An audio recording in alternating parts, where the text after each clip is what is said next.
Hello, dear guests.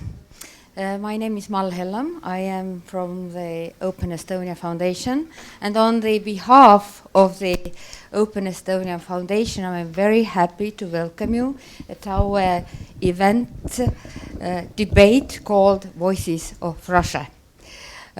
Voices of Russia is a series of talks we started already in 2010. And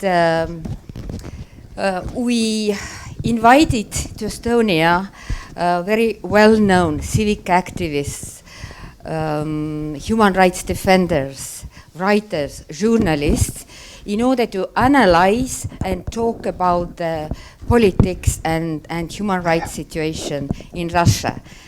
And our guests, such as Alexeyeva, Novodvorskaya, Shenderovich, Ponomaryov, Vainovich, Rubinstein, Schulman, Areshkin, Chirikova, Gessen, Troitsky, and many others have shared their ideas and visions about the present day and future of Russia.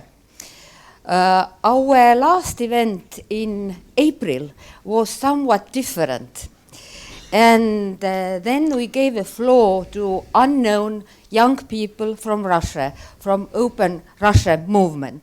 And they represented different regions of Russia, Tver, Tatarstan, Chuvashia, and they gave an overview about those anti-corruption demonstrations which took place in the spring in Russia, and which could be characterized as with unprecedented participation of young people. And today's event is like a follow-up to this previous one. Today, Alexey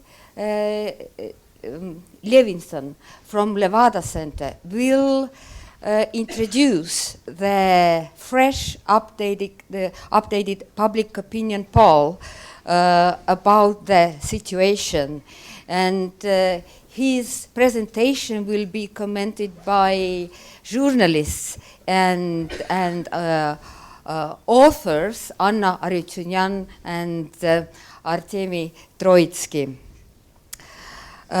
Before I continue to our discussion today, I would like to thank Lennart Meri Conference because of its absolutely amazing atmosphere and content, of course. This is an atmosphere which inspires people, new ideas, new contacts, and new meetings. This is exactly the reason why Open Estonia Foundation organizes its public debates every year. And now I would like to give a floor to, first of all, to Artemy Troitsky, whom we are very happy to have here in Estonia, and very proud to have him as an Estonian resident. And now, thank you again for coming today. For coming to this event, for coming to Tallinn, for coming to Estonia. Please enjoy the conversation. Thank you.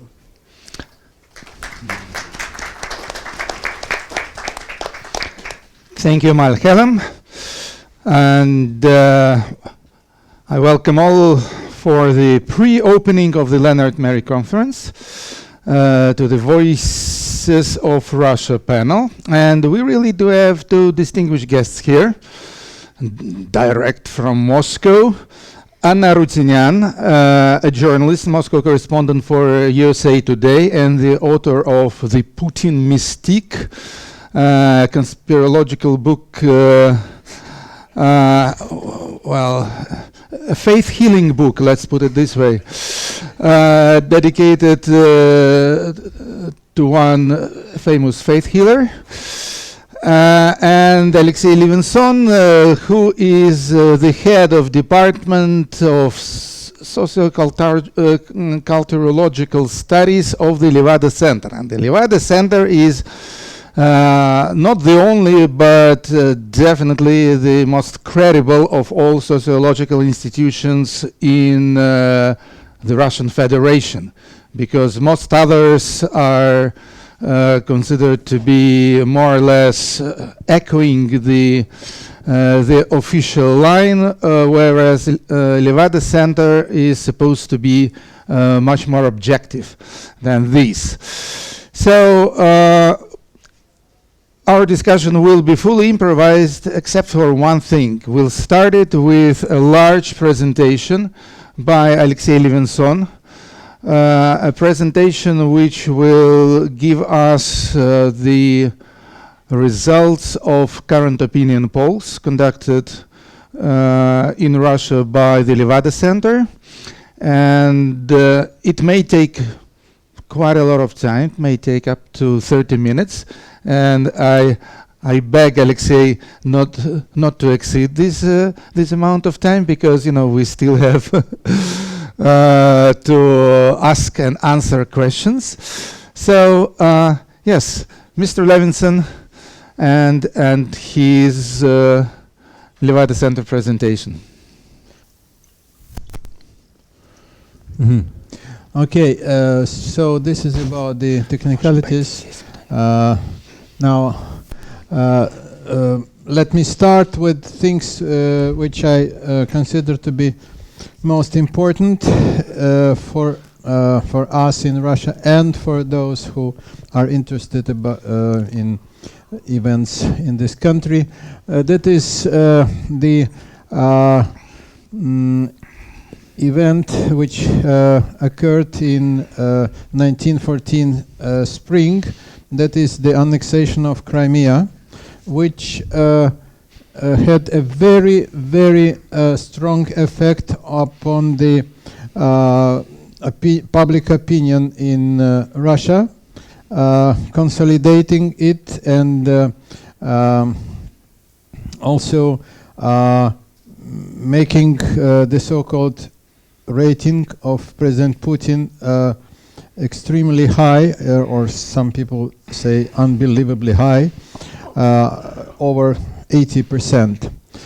Sociologists would consider this not to be an achievement of a politician, but as a sign of a specific condition in which society, Russian society, finds itself. This is a kind of a symbolic integration on the grounds that Russia is a great power again. Again, it means like Soviet Union used to be. All this is in minds of Russians. And this is so important an event that all the rest are kind of consequences of this self-perception. Now we are a great power again, and other powers like United States have to take this into consideration. Now, the attachment of Crimea, as the event is called in Russia, gives about 80% of Russians the feeling of pride, of proudness. Yeah, different from other military adventures like Chechen and Afghan wars. Also, the campaign in Syria is also of not that importance in comparison with Crimea case. Now, the feeling since the spring of 1914, this feeling that Russia is a great power is combined with the sensation that there are enemies all around Russia, literally around, on all the borders, on the north and south, east and west. See, and since then, this feeling is losing its tightness, but it's there. Now it is a kind of a routine. Russia is a sieged fortress, but the fortress that is sieged for many, many years already, and people get used to that. Who is to be blamed for this confrontation? you see this number one position is United States. So Russians do not blame themselves or their military or their authorities at all. Russians consider that it is not us, it is them who started all that. Well, the feeling that Russia is in endangered position is pervading, still pervading. In last year, it was over 50%. We usually put the list of we suggest our respondents the list of the countries to be marked as friendly or unfriendly to Russia, and these are the friends. Belarus and Kazakhstan for many years are on the top of this list. China was sometimes it was on the list of enemies. Now it is a friend. Well, India, Armenia, Syria. Look at Syria. People didn't know a thing about Syria, but in 1916, Syria, after it was bombed by Russian bombers, became a friend. Now,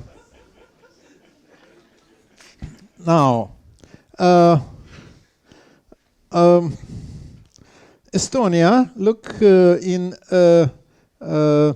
the year 2007, Estonia was number one in this list. This was the story about this bronze soldier, how do you call it? But now things are getting more and more loose, and this is the rule. This is the rule of Russian public opinion combined with Russian media. If nothing is, so to say, agitating the public becomes, well, I wouldn't say tolerant, but kind of indifferent to every particular partner. So now Estonia is, just almost on the bottom. While United States never lose their, so to say, tractability as an enemy, but after Crimea events, they are the hatred towards or against Americans is, well, the other side of the respect to President Putin. It is almost one and the same thing seen from two different sides. Turkey was a lovely country, a very nice place to go to the seashores. But after they shot down the Russian jet fighter, they became an enemy again. And people started to remember that our fleets were met in the battles in the 18th and 19th century. Okay. The number Ukraine, Poland, Latvia, Lithuania, and Estonia and Georgia, they are usually changing their places on the top of this list I'm ashamed of. The Germany case is also very interesting. Germany usually was one of the best friends for President Yeltsin, for President Putin. It was a country they were sort of familiar with. But after Angela Merkel said she is also in this pool of countries who condemned Russia for the invasion of Crimea, she became she ceased to be a friend any longer. Okay, yeah, this is how it looked specifically for Germany. So, what Russians think about the attitude of the West towards Russia? They think Russia is a competitor for the West. And this is the reason they are envy, they are trying to push us down, and so on and so on. The idea that there can be a partnership or a friendship is at the moment not that popular. Look, the positive attitude to the European countries was the rule. I mean, in comparison to the America.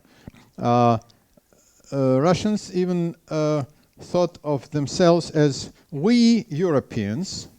We definitely are different from them Americans. Then things changed a bit, and now there is almost no difference between these two. They are all like the NATO and the West and America and Europe are now kind of synonyms. You see that the negative and the positive attitude is equal to these two great partners of Russia now. And there is more negativism than positive attitude. What Russians think since the Crimea annexation, they think, well, them in the West, they are afraid of us. And this is the main sensation they attribute to the West. You know better than myself if it is correct or not. They hate us more. It was a very sensitive point in 2014. Now Russians are more or less indifferent on this matter, okay? But they think that they do respect us more, because in Russian popular perception, the fear and the respect are also the two sides of one and the same sensation. The same is depicted here. Well, Russians respect the West almost a little bit more than they think they respect us. But as to the kind of trepidation, or this is the тревога in Russian, they think that we inflict this sensation on the West. And as to us, as to ourselves, we are just, we are indifferent. We just don't care. Okay.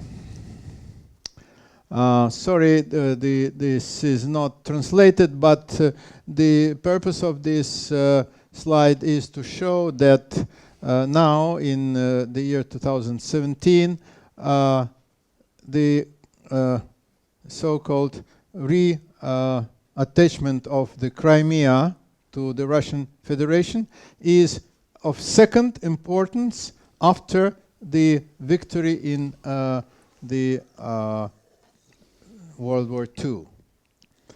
And when the feasts and manifestations were held in Russia in the spring of 2014, people were celebrating this event, I mean the reattachment of Crimea, like the liberation of Crimea, sorry, liberation of Crimea, like it was on the medals of the soldiers for liberation of Warsaw, liberation of other cities.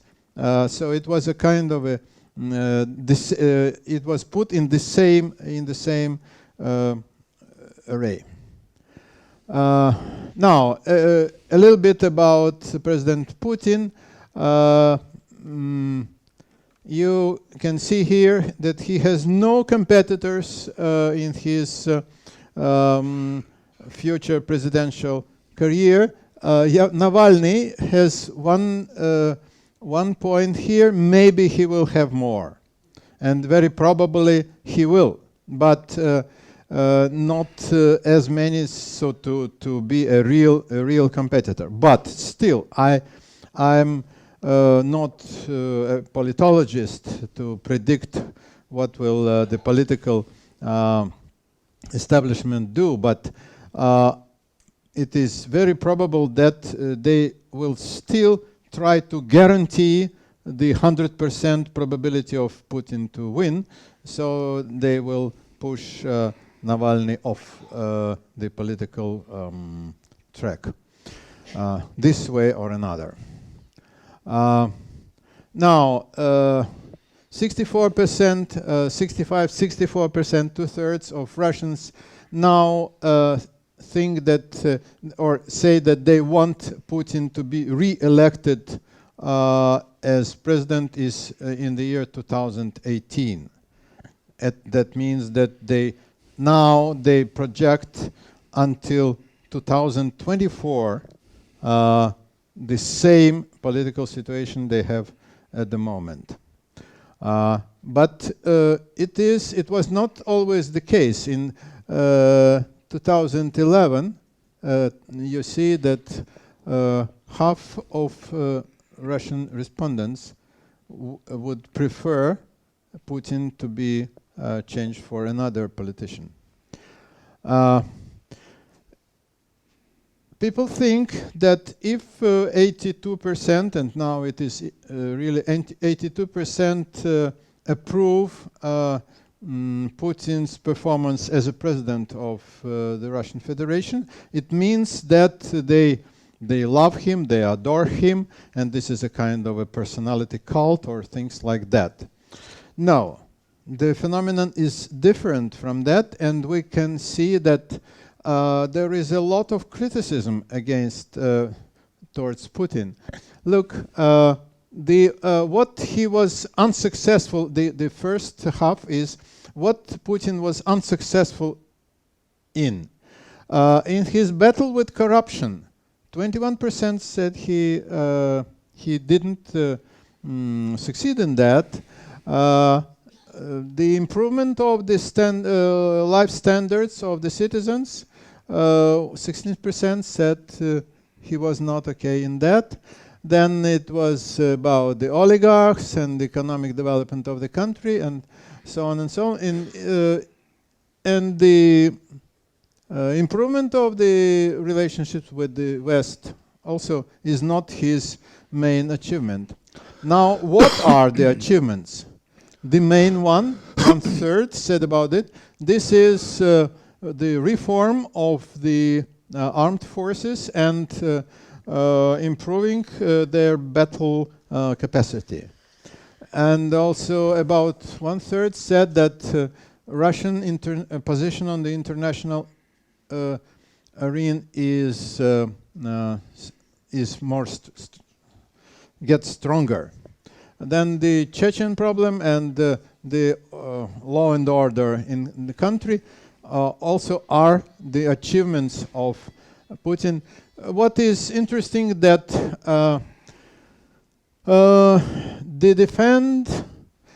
defense of democracy and of political liberties of Russian citizens is mentioned by 1% of Russian population as an achievement of the president who, according to the Russian constitution, is responsible right for that.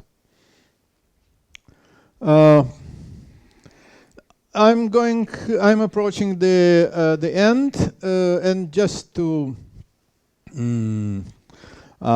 maybe it would be a little bit more pleasant to see, to know that this is about the sanctions. Sorry, this is about the sanctions that they are ineffective in changing Russians' I mean, the mindset of Russian's population. Less than a quarter support the idea to compromise, but 2/3 say we have to go on as we did, taking not the sanctions into consideration. Okay.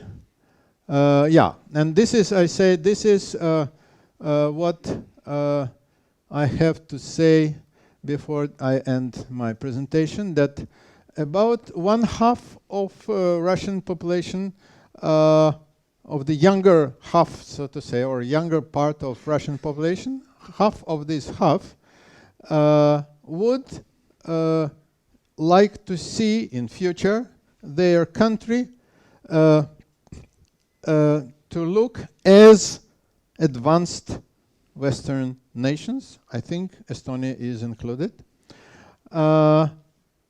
And this is what I have to say in the end. Those who read Russian, please do read it. Thank you.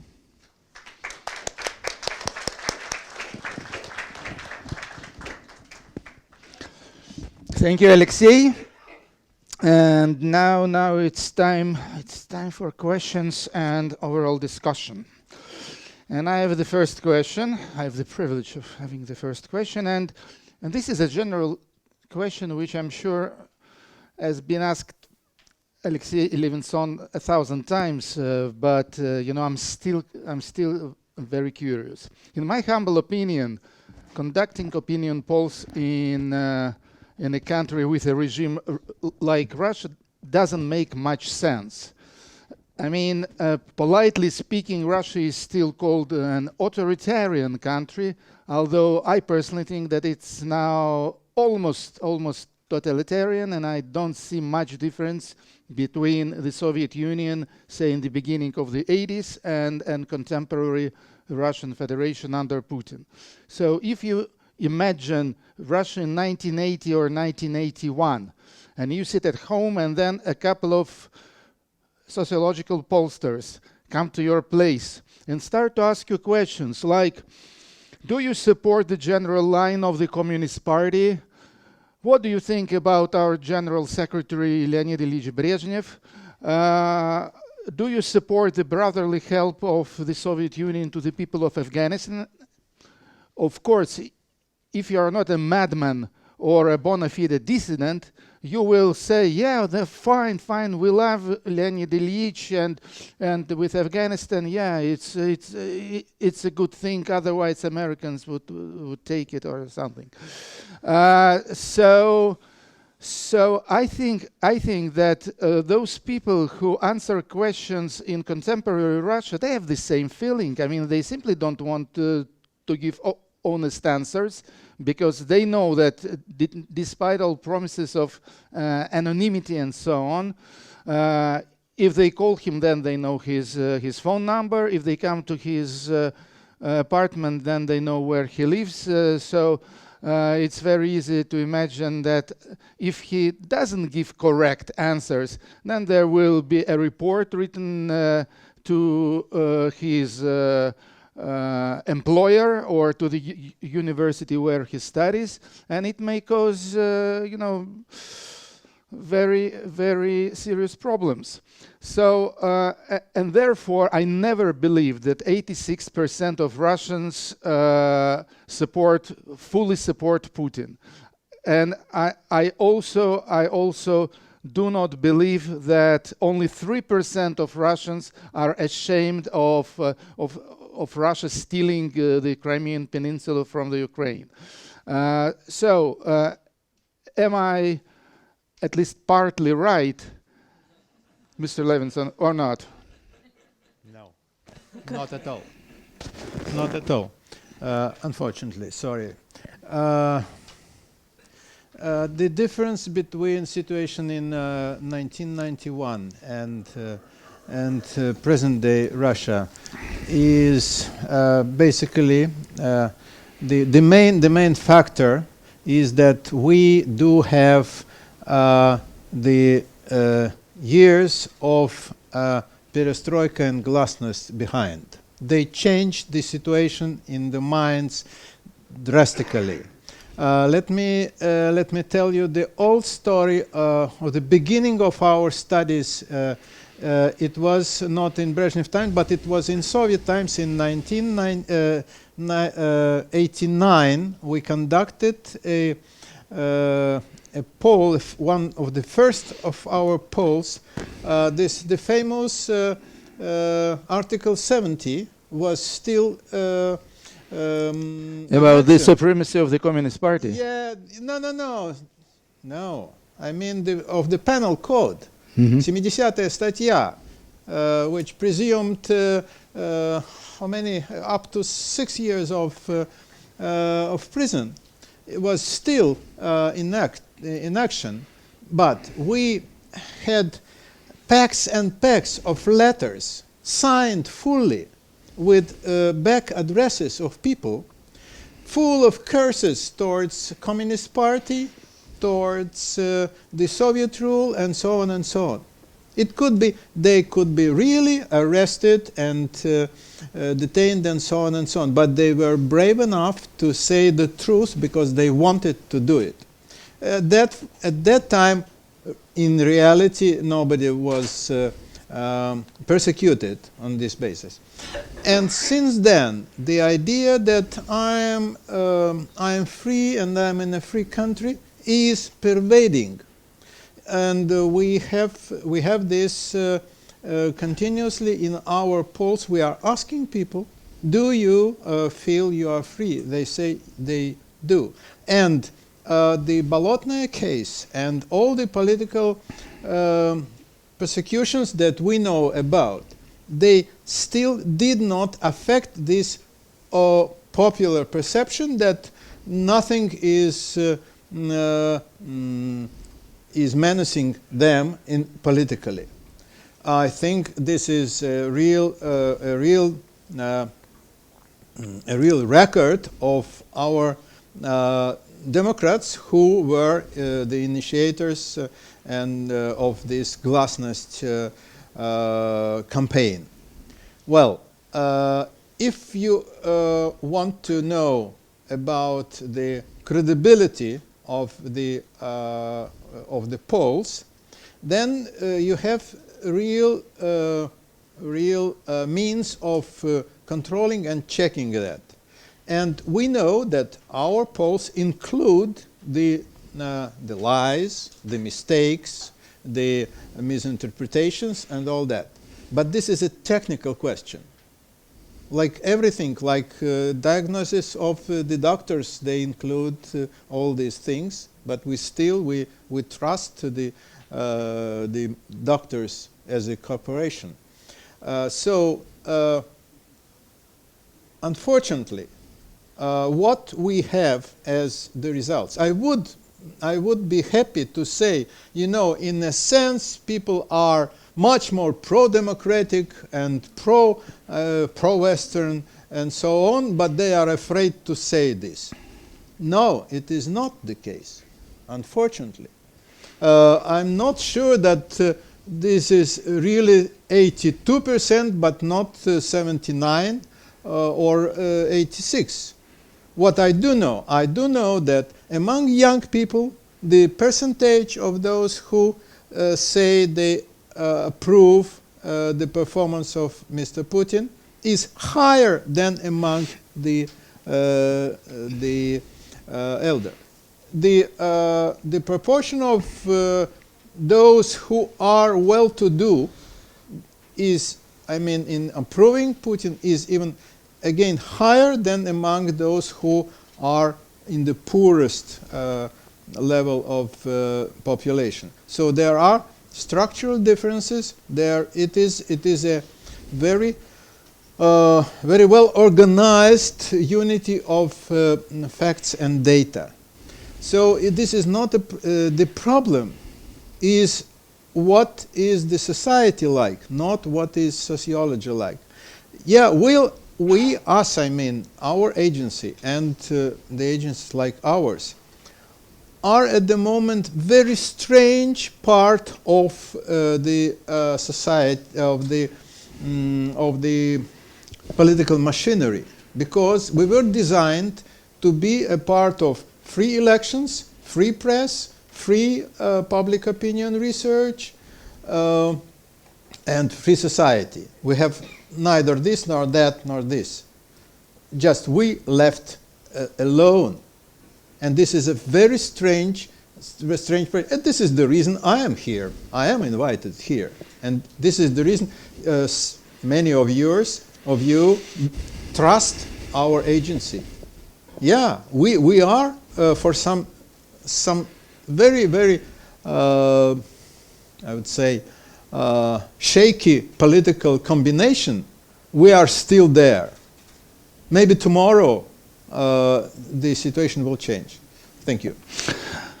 Okay, thank you, Alexei. Well, I fully trust the Levada Center. However, I'm afraid I don't feel really convinced by what you said, because I see from my own personal experience that the fear... Never trust it, please. No. Never trust it. I feel that the fear of the system, the general fear spread in the society has made a major comeback after the Soviet times. And the amount of fear and as well as indifference is now as mighty as it used to be in the old Soviet Union. And I do not see most of my compatriots as people who express their free opinion. Well, maybe your pollsters, maybe they have special tricks to make them speak honestly. Maybe they bring a bottle of vodka along, or well, I don't know what. No.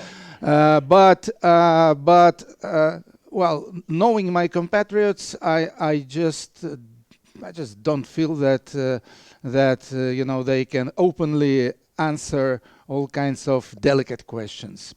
Well, anyway, now I would like to give word to Anna Rutinyan and ask you, what do you think from your own experience? What are your comments on the interesting figures that Mr. Levinson has shown us? Well, it's interesting to hear this debate playing out about the efficacy of sociology, and I mean the possibility of it in terms of assessing how honest people are when they respond to Putin. And I was just thinking about this. I'm not a sociologist. I'm a reporter and a writer. And when I was writing the Putin mystique, what I did was I would go underneath the polls. I'd take the numbers, and then I'd kind of like interview people in depth, not 1,500 people, maybe 10, and just get a sense of how they felt about what they said.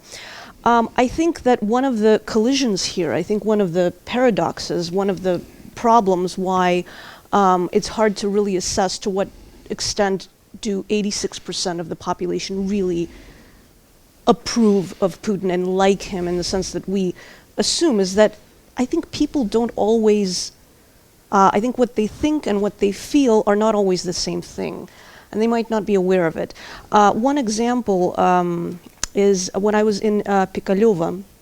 This was a single industry town where people lost their jobs during the economic crisis, and they blocked a road when Putin was due to pass through. He had to basically change his itinerary, stop in the place. It was a very orchestrated intervention of the good czar giving his subjects money and berating a bad oligarch. This was televised. It was a big demonstration of Putin playing this primordial czar figure. And one of the interesting things about what people were saying, the people who protested, who asked Putin to give them money, was that they said, yeah, we were desperate, we had to do this, but they were also like, yes, they said we did the right thing. Putin should intervene and Putin should castigate Deripaska.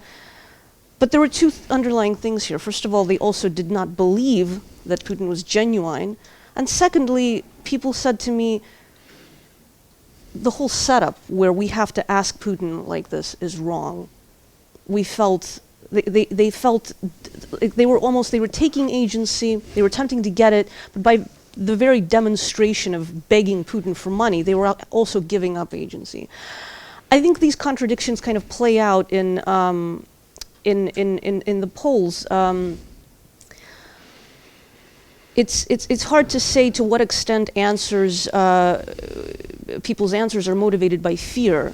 I think it's really hard to parse. I don't think it's as clear cut as you say, where people are afraid to say what they really think and feel, because what they think and feel are not always the same. We were once, my own home, we were once called by the Levada Center. My husband picked up the phone, and he was asked about his how he feels about Putin, and he of course said negatively. I was a bit afraid of, like when he was saying that, I was like, the Russian expression is "как бы чего не вышло," which is basically, what if this leads to something and you don't know what? Now, rationally, I know in my head nothing is going to happen because my husband just said he disapproves of Putin. But there's that feeling of fear. And the curious thing about it is, in some ways, that is also in the minds of many Russians who view Putin with any lack of alternative. That also only bolsters their admiration. If we fear him, then think of how the enemies fear him. So that might not necessarily be a negative thing either. So I guess that's my comment so far to this wonderful report. Okay, well, before we start the Q&A session, I would like to ask Alexei one question and also make one remark. But thank you very much, Anna, for what you said. I think that an important part of the Russian mystique is that people feel really badly but think positively. So yes, this is one of the mysteries of Russian soul. Damn it. So the remark I wanted to make is that there's been very interesting figures regarding Russians' attitude towards America. Like in 2014, 2015, 81% were thinking negatively about the United States, and the latest poll they shown 52%.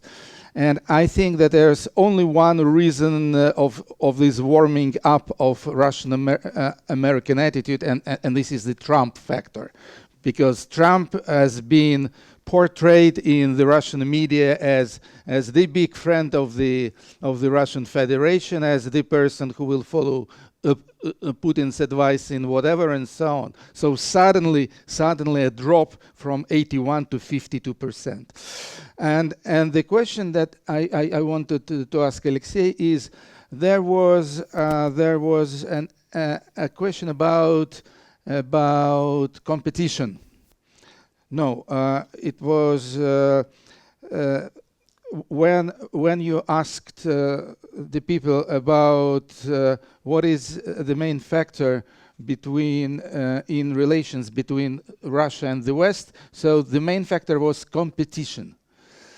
Well, they consider Russia to be their competitor. Yes, the competitor of the Western countries. So my question is, did you ask them the next logical question, competition in what? In science, technology, war power, culture, quality of living? No, I think when they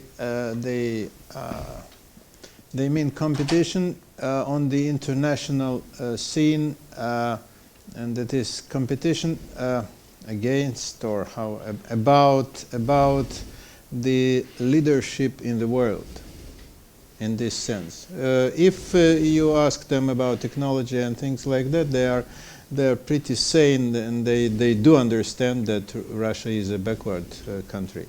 But let me just make a little clarification about the sincerity of Russians being asked.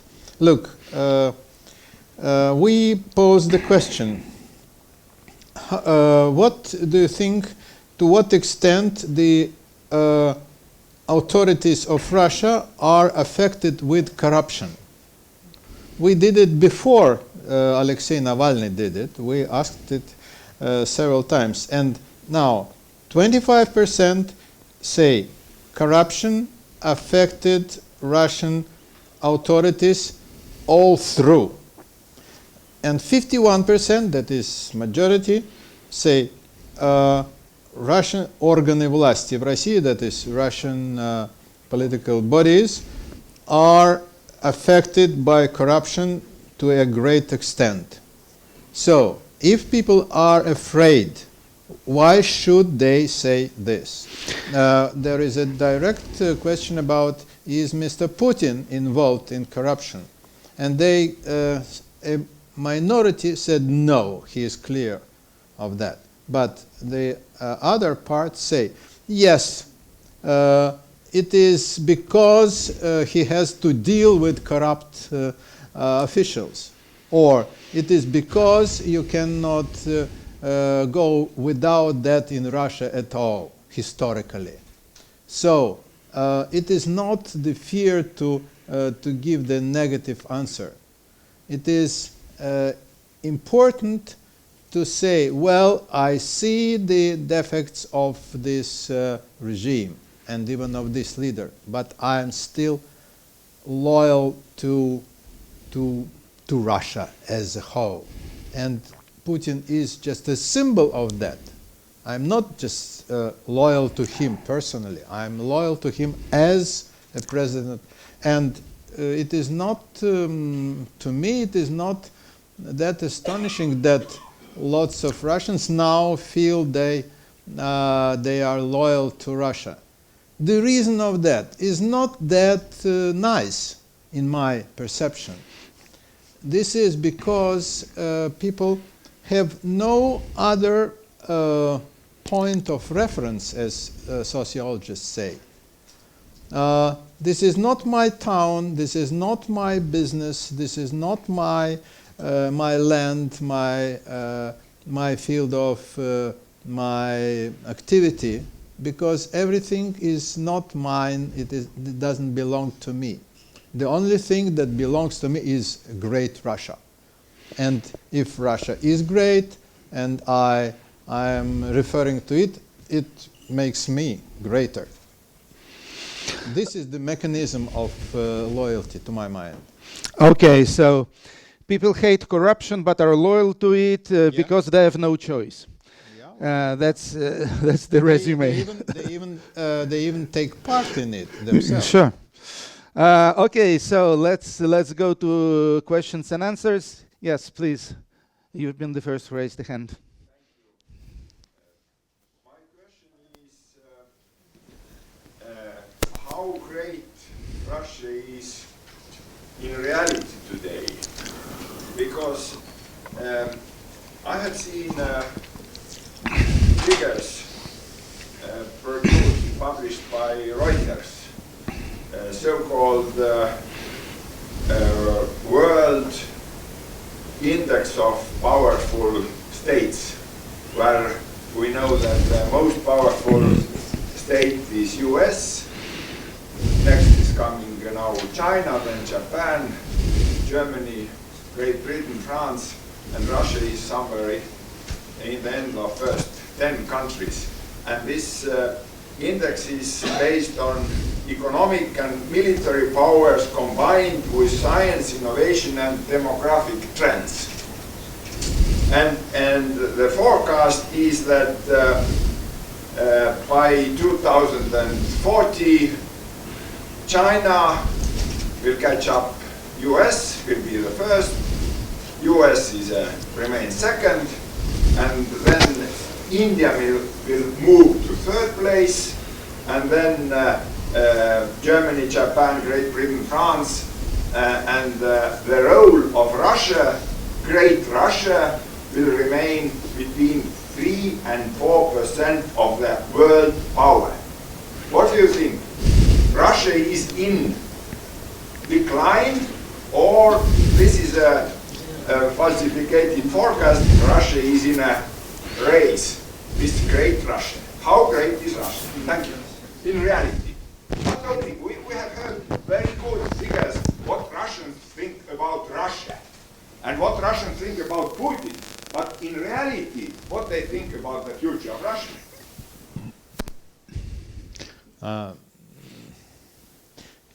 I cannot answer your first question, how Russia is great or it is not, because this is not my profession and not my function here in this audience.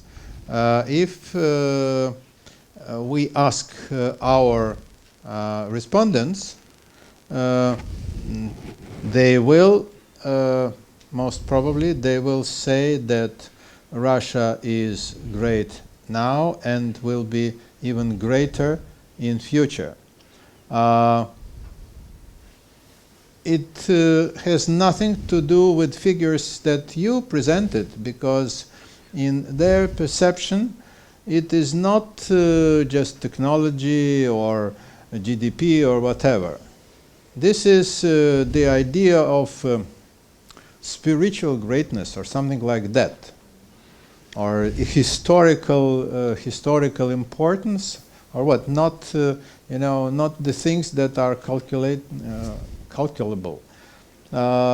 This is what the illusion they maintain among themselves. They in fact they do understand that after the disruption of Soviet Union, the international importance of the country they are in reduced, and this is a trauma for them, and so they sort of imagine that now it is great again, just by attachment of this small piece of land, more by violating the rules and the will of the international community. This what in their perception make them great. So it has nothing to do with the figures of Reuters that you cited. And I'm to report here about these feelings, not about the truth. The truth I am reporting is the truth of our polls. Maybe the truth about the lies. That's it. Anna, any comments on the greatness of Russia?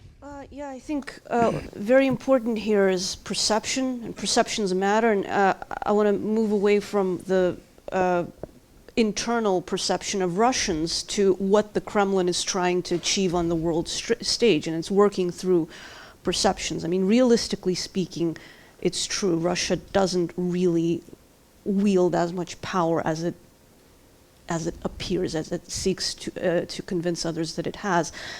Russia does not have the military strength to invade a NATO country and win. That's something that's not going to happen. Russia was not going to take Kiev, as a lot of people inspired by Kremlin propaganda were saying back in 2014. It was just not capable of doing that. Russia is not capable of influencing a foreign election, realistically speaking, I think. Russia is not capable of meddling to such an extent that it determines who actually wins in the United States, in France, or in Germany. But what it seeks to do in the absence of that power, what the Kremlin seeks to do in the absence of that power, is to create a semblance of it. To create a situation where everybody is afraid, where everybody's talking about Russia, where everybody is worried about Russia's unpredictability. This is something I keep hearing from, and I've heard on occasion from NATO generals who are trying to describe to policymakers what it's like to deal with Russia on a daily basis. If you're like, sitting there and trying to work out what to do, this is a very unpredictable partner or adversary. It's like it's not clear which, and that really hinges on what Russia's trying to achieve there. By keeping itself unpredictable, it keeps everybody on their toes, everybody thinking what's the next move going to be. So in terms of this idea of greatness, it really comes down to the Kremlin not really having a strategy for leading the nation leading the country into any real sense of being, of greatness, of achievement. In a lot of ways, the way it's been celebrating the effort that goes into celebrating the victory in World War II suggests that there's really, and this was a great victory and it should be celebrated, but it's as though there's really nothing else to celebrate since then. And to alleviate that sense, it's basically in some ways acting like a blowfish, inflating, creating a lot of talk, a lot of buzz, a lot of hype, a lot of viral content and fake news to keep everybody thinking about Russia. And interestingly, this kind of policy, this kind of informational policy, if we will, has been kind of a strategy in itself, in the absence of a real one for, I'd say, I mean, going back in history, that's been something that Russia has had to do to defend itself. Thank you. Yes, please. My name is Paul Mertz. I'm a Dutch political scientist. I'm a teacher at the AT Diplomatiek School. My question is, you said, perception determines reality. So my question is, did you ask a question about the perception of the Russians about Islam? About Islam? Islam. Yeah, we did it. We did it in many ways and many manners, and it depends. If you like, you can get the, so to say, polite and tolerant answer that, all the religions are of their own, in their own right. And Islam is listed in the Russian constitution as a so-called traditional religion, as well as Orthodox Christianity and Buddhism and Judaism. But if you ask about the so-called Islamists, then they are treated not as Islam believers, but as dangerous terrorists with Islam in their minds, which makes them mad and which drives them to commit suicidal blasts and so on and so on.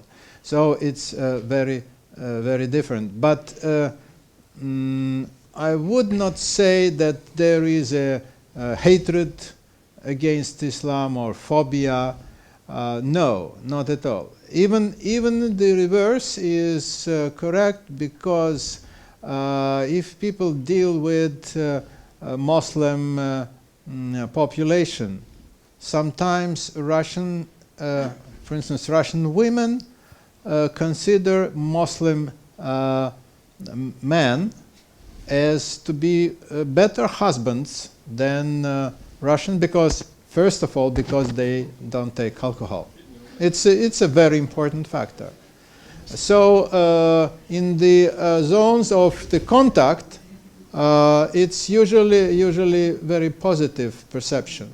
But if it is about some of them Arab Muslims somewhere there, who are possibly all terrorists, then it's bad. Thank you. Zhenya.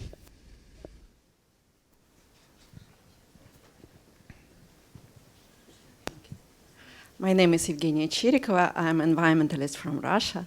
Alexei, thank you a lot for the very interesting presentation. I think that a so sad picture, Russia, it's result of a monstrous experiment was happening in my country 100 years ago, when power in my country was seized by terrorist group like ISIS. I mean Bolsheviks, of course. They call themselves the Red Terror. organization. And the result of this power was very sad, murders and repressions, and it's changed mentality of people, and people became very, very passive, unfortunately. Very? Sorry? Very? Passive. Oh, passive, yeah. Passive, not active. But I think that its situation little bit changing, according to the opinion on very famous psychologist from politologist, from Russia, Ekaterina Shulman, after 2010, after big environmental catastrophe in Moscow, after strong forest fire, situation changes and started very inspiring process. Increasing number of grassroots movement in Russia. And now we have dozens of these movements. I mean truck drivers movement, дальнобойщики for Russia. I mean movements about Sobyanin renovation. I mean Sunskiy partisan movements in Karelia and many, many other movements. What do you think about this trend, and what you think maybe it's very good trend can change situation in Russia and make my country more normal? Thank you. First of all, it is my country as well. And I hope someday things will become normal in my perception. Second, I agree with the idea that the grassroots activities are much more numerous now, and there is a very complex dynamic process, because whenever they become politically tinted, they are at the risk of being of repression. So many of them sort of transform themselves into ecological or child care or whatever non-political sorts of activities. As you met these people, I did meet them. They are very nice girls and boys and people of age also.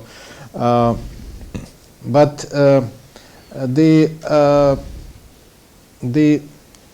overall tendency is making them this way or another more politicized, and then to be more subject to repressions.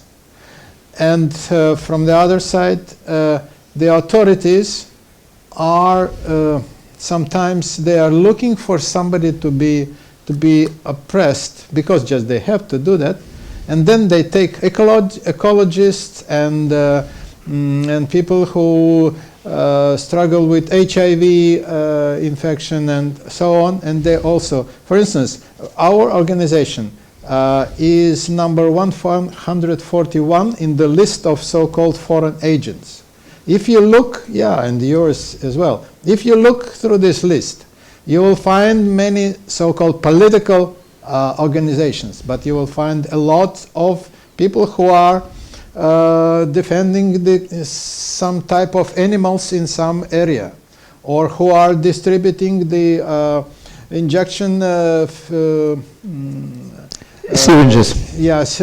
Syringes for the HIV victims, and so on and so on. They still they are on this list of so-called enemies of the people. So it's very difficult to be active in the present day Russia, but in every new generation coming to the so to say to the social scene of Russia, we find girls and boys who are ready to do that. And the recent manifestations initiated by Alexei Navalny appeal they have shown, as it was said already, they have shown lots of young people who came to the streets knowing that it is not allowed by the current law for them to be there. Still they were there. It's a very promising sign for me. Thank you. Hello, my name is Olga Sitnik and I'm a member of Tallinn City Council. So yesterday we saw that the blogger Sokolovsky was sentenced for playing Pokemon in the church for 3.5 years in prison. And my question is about a church in Russian Orthodox Church. So how religious are people and how has it changed? What about the young people? Do they say that they are people of faith? And yeah, maybe you can comment on the role of church in a modern Russian society. Thank you. It's a very, very complex question because I don't know any historical parallel to the process since the beginning of 1990s to the present day. Within 10 years, the number of people who consider themselves to be Christians, or Christian Orthodox, numerated 10 times. Unbelievable. The grown-up people, they came to church to be baptized, and they consider, if they wear a cross, they consider themselves the Orthodox Christians. In Russian, there is a word pravoslavny. You certainly know this. Sometimes we had a paradoxical effect in our polls. We asked whether you are a Christian. He said no. Whether you are a pravoslavny, yes. Yeah, the number of pravoslavny was higher than the number of Christians because for them it was not that much the belonging to the religion, but rather belonging to this cultural unity which is Russia, because the word pravoslavia consists of the two parts, both of them very pleasant. Prava means right, in a sense, and slavny means glorious. It's a wrong interpretation, but in popular perception, it's very pleasant to be named like that. So we have a country of 79% belonging to Pravoslavia. But the people who really attend the rituals of Russian Orthodox Church did not change. It was about 7 to 10%, and it remained the same. Those who come to church. Now, another trend is that now that religion is taught in schools and it's popularized by TV and so on, we do have people who are really God believers, church attendants, and I think this number will grow. It is growing down in many European countries, it's growing up in Russia.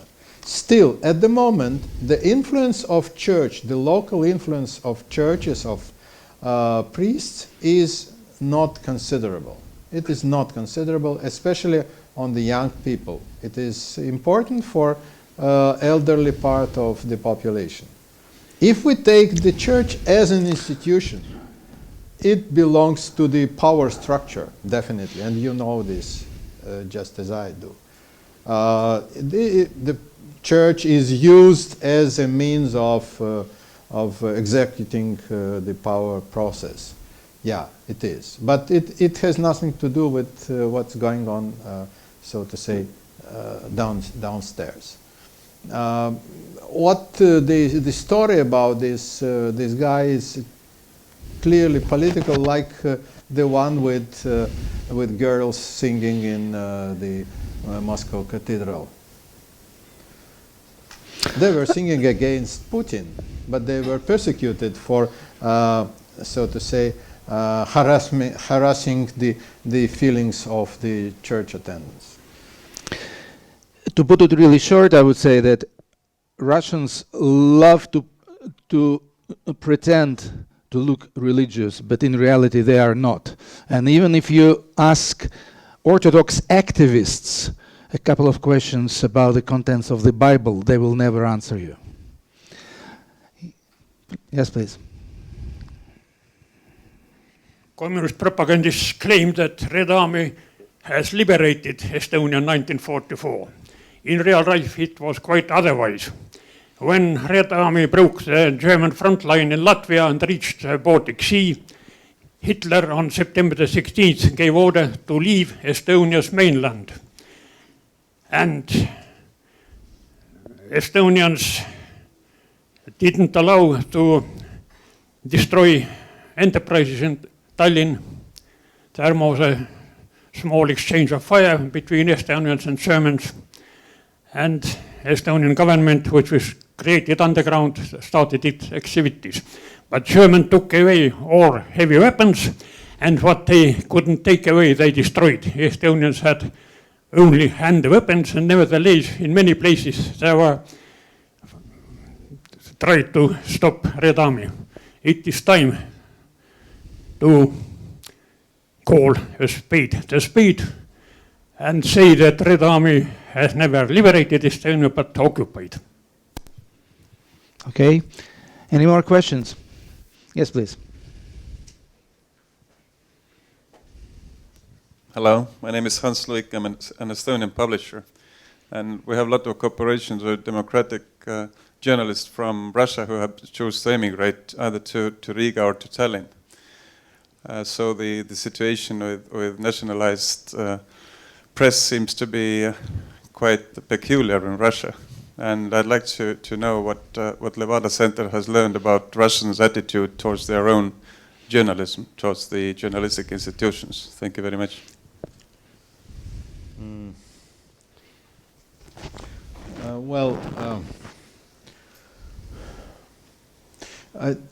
I'm not sure I can give a full answer to your question, especially about the journalists who left the country and so on. But if it is about the trust in what media say, the situation is like that. It is like with weather forecast. People say that weather forecasts are usually wrong, but they like to know them, and they are eager to, and they are asking, what is the weather forecast for today? The same with the press. Russians like to show that they are free-minded, so they don't believe what these guys from the TV screen say, but they have no other source of information, so inevitably they take part of what these guys say. What is, I think, of special importance, that there is a proportion of about 1/3 of Russian adult population who have access to internet and who use, as they say, who use internet to get information about the international events and events in Russia.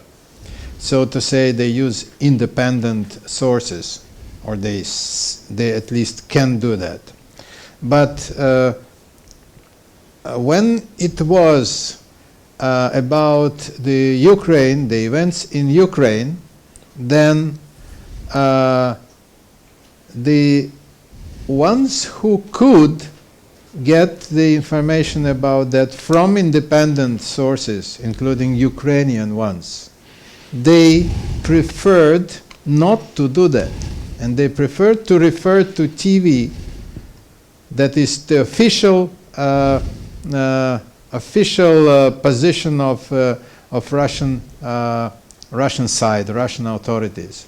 And this is, Timi, this is the way Russians are afraid.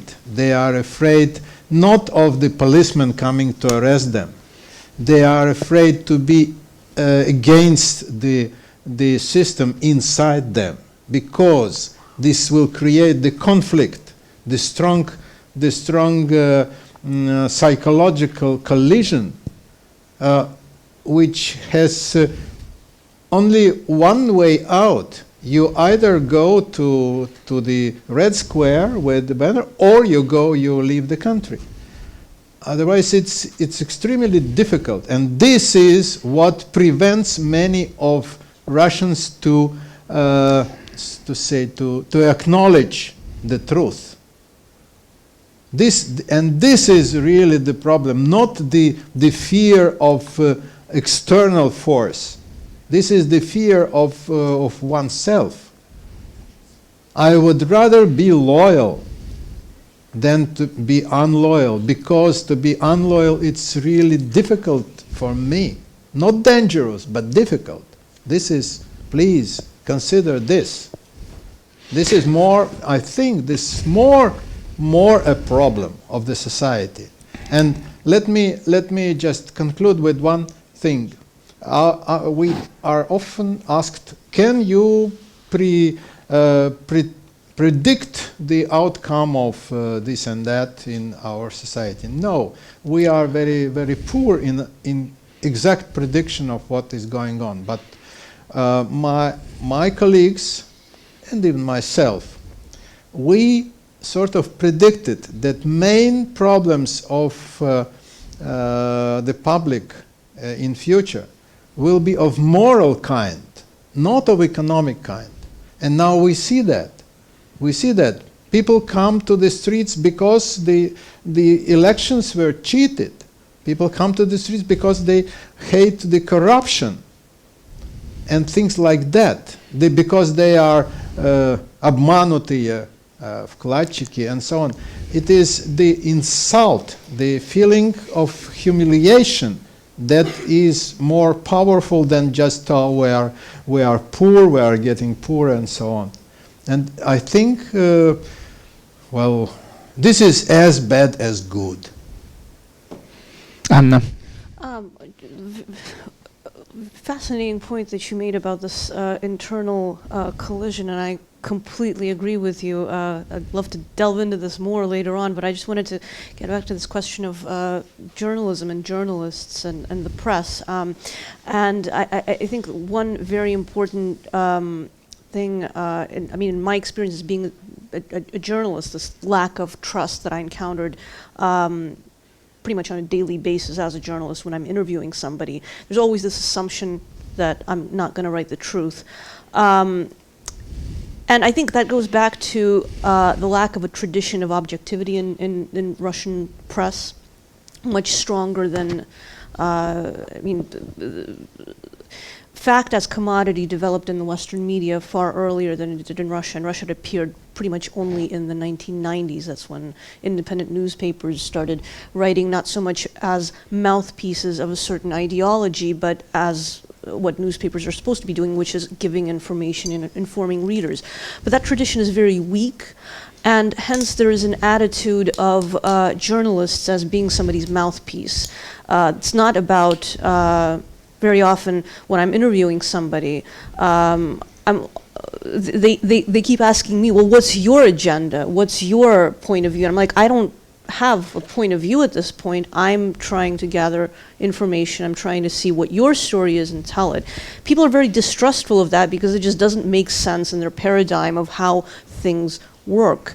And I've heard it said about Vladimir Putin in particular that if you look at the way he's been treating the media, journalists who have interacted with him have repeated to me that he tends to view them as somebody's serf, basically, somebody's minion, either an oligarch or an official who has a particular agenda, and the journalist's job is to basically promote that agenda. So that point of view of a journalist not being an independent being in and of itself is very vivid in Putin's interaction with journalists. In my own experiences in covering Putin and dealing with his spokesman, the idea is, look, we're the ones that are setting the agenda. Your job here is to just, to do as we say.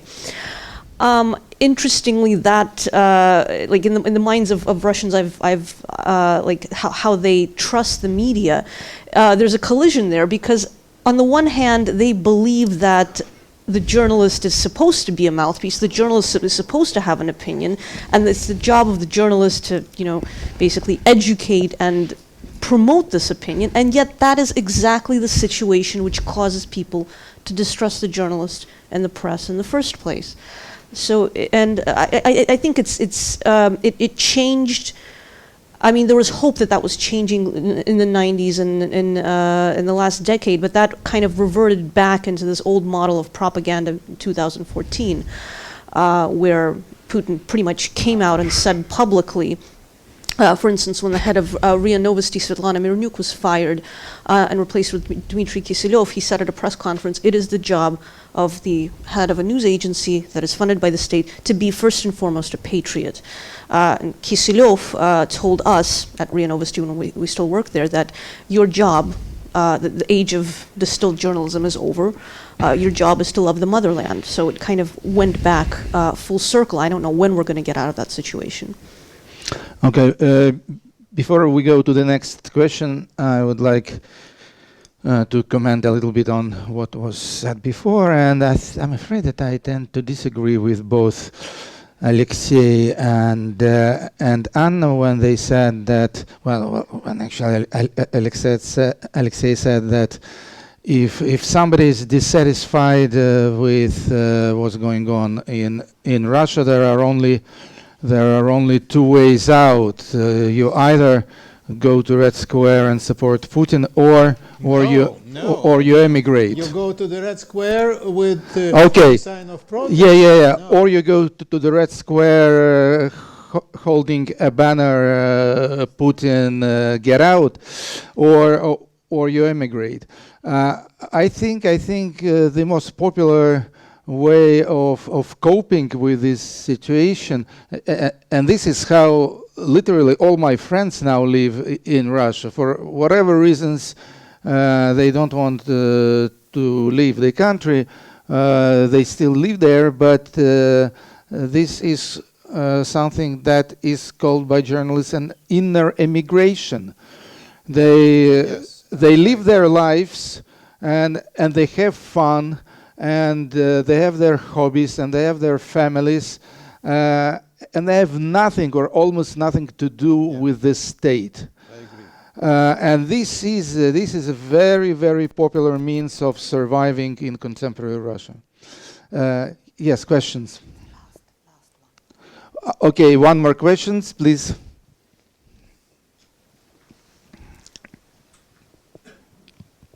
Anneli Rõigas, Estonia. I'm a journalist. I would like to ask Alexei Levinson about whether you have polled Russians about what are the main human rights violations on their opinion. And I want first to tell you that I feel like in a time machine in this room, because close to 26 years ago I was in Russian White House at Yeltsin headquarters during the August coup, and waiting, looking out from that white building and to the mass of people, and waiting that we were told to be attacked, and the attack never came, and there was such a big euphoria in coming days about democratic Russia to be born, and those hopes failed. But I want to say that as well, in quite big extent, also our hopes into honest and just West, at least in my eyes, also have failed. My question is about something you said. You just noted very shortly that you're just doctors. I have been forced in this country for 7 last years to investigate something that is very horrible, and it is the practice of the Soviet-era doctors to insert very hazardous drugs inside the patients, and it can lead to a lot of problems. 1,400 people in a year, according to Tartu University study, perish in this country due to medical mistakes. It will be 100 times more in Russia. I would like to ask you whether you have polled Russians about medical mistakes and how satisfied they are with the level of the healthcare safety. And secondly, what are the main human rights problems the Russians see as a problem? Thank you. Yeah. Thank you very much for the introductory words of yours. As to the attitude of Russians to healthcare system, it is extremely bad. Extremely bad. It's worse than their attitude to the education system, which is also bad in their eyes. But the destruction of the Soviet healthcare system is the main objection. Yeah, their concern. And now that they cannot get that type of healthcare they used to have, I mean the majority, without paying for that, means that they are just abandoned, that they are left alone without any medical help. As to the mistakes of the doctors, they are listed within many other defects of the system. The doctors are mistaken first because they have no time to do the proper investigation of the patient and so on, and then that they have to falsify the documents because they are in a position they cannot go without that, and so on and so on. Not specifically what you had in mind, but this is a part of the story. Then about the human rights, the situation is, I would say, it has three different aspects. One, if we ask people what is important for them and give the list of the economic well-being, the healthcare, the education, and so on, and human rights and liberties and so on, human rights and liberties are always in the very end of the list. This is not important. So to say, primary needs are much more important in the eyes of Russians. This is number one. Number two, if they know about the criticism towards Russia from outside, that the human rights are violated in Russia and so on, it is taken very nervously. You should not tell us what is right and what is wrong. It is not they are not denying that these human rights are violated, but it is none of your business. It's our own business. And number three is the reality. If, for instance, I know that if miners were protesting against the violation of some of their rights, and they appealed to the court, and the court satisfied their appeals, and they went to the strike, saying that our rights were violated. So if it is something dealing with myself and with my friends and so on, then they want their rights to be respected. So it's different from three sides. Yeah. Thank you, Alexei. Thank you, Anna. Thank you. Do you have something to add? Well, just very, very briefly, point made earlier about the recent protest movements, why I think there's a certain change in what you said. I mean, what we're seeing in people tackling specific issues, not just going against the state, not dealing with this great internal struggle, are you for us or against us, but actually moving away from that and tackling specific issues like corruption, taxes, the demolition of homes in Moscow. What that really, I think, signifies, and this is very important, is a certain very, very slow but very significant maturation process of Russian civil society. This is basically people taking back, taking agency from the Kremlin, saying, okay, we still have very limited ways of how we can impact and make decisions. We still, unfortunately, only have protest as a venue. We're not really involved in the political system as yet, but still we're going to do what we can, and we're going to tackle specific issues that affect our lives, thereby saying it's not that we're waiting for you to change everything about us and give us everything. We're actually going to do something about it ourselves. I think that's very important. It's going to take time for it to develop, but we're seeing the first traces of that, and I think that's a very good sign. Okay, let's drink to the maturation of the civil society. And thank you very much, Anna. Thank you very much, Alexei. And thank you very much for your intelligent questions.